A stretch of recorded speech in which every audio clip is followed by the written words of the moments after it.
आज हम पढ़ेंगे a house a home, a poem by Lorraine M Halli. जब भी हमसे पूछा जाता है कि अ हाउस और अ होम, इन शब्दों का मतलब क्या है, तो हम कहते हैं घर। इन दोनों का ही मतलब घर है। लेकिन इस पोएम में बताया गया है कि इन दोनों वर्ड्स में क्या डिफरेंस है। तो आइए हम हिंदी में पूरा एक्सप्लेनेशन देखते हैं। जो पोएट हैं वो शुरू करती हैं ये पूछते हुए कि what is a house? It's brick and stone and wood that's hard, some window glass and perhaps a yard, it's eaves and chimneys and tile floors and stucco and roof and lots of doors. Line by line हम इसको समझते हैं। जो poet हैं वो पूछती हैं एक हाउस क्या है। वो ब्रिक है यानी ईंटें हैं, स्टोन है यानी पत्थर है, वुड भी है यानी लकड़ी भी है, और जो कि हार्ड होती है। ये सब चीज़ें हार्ड होती हैं यानी क्योंकि एक हाउस में ये सब, एक मकान में ये सब उपयोग में आता है, यूज़ में आता है, तो ये सब वही है। विंडो ग्लास भी है थोड़ा, यानी जो विंडो पे जो कांच लगा होता है वो भी है। और परहैप्स अ यार्ड, परहैप्स मतलब शायद, और यार्ड मतलब जो पीछे खाली जगह होती है ना, उसको बोलते हैं। शायद वो जगह भी है।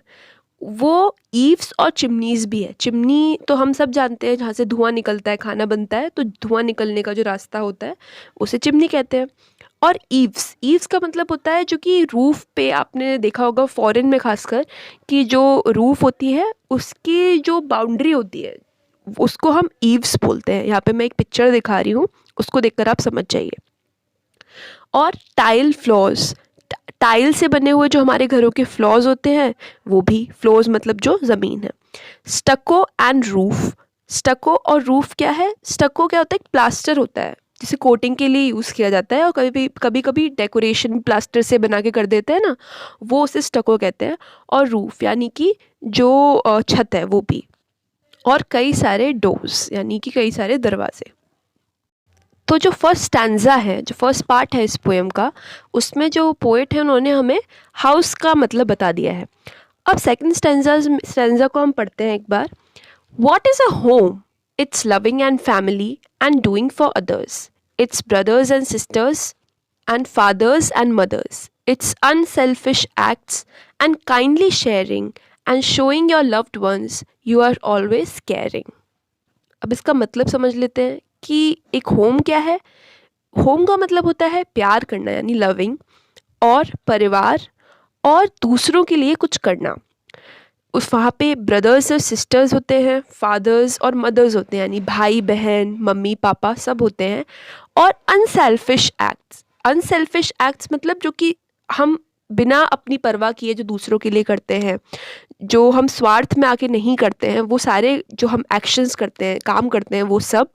और दूसरों के संग काइंडली शेयर करना चीज़ों को। एंड अपने, हम जिनसे प्यार करते हैं उनको ये दिखाना कि हम हमेशा ही उनकी फ़िक्र करते हैं, उनके लिए केयर करते हैं। तो ये था होम।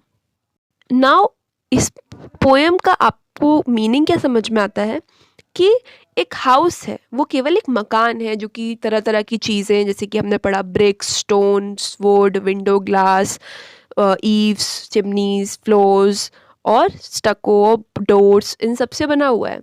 लेकिन जो होम है वो भले ही होता एक मकान है, लेकिन उसके अंदर एक प्यारी सी फैमिली होती है। एक दूसरे को प्यार करना, एक दूसरे की चिंता करना, अपनी सोचे बिना दूसरों के बारे में पहले सोचना, उसको हम होम कहते हैं। तो एक प्यारी सी पोयम थी, दोनों ही चीज़ों का मतलब समझाते हुए, दोनों ही चीज़ों का डिफरेंस समझाते हुए, एक हाउस का और एक होम का। होप आपको ये पोयम अच्छी लगी होगी।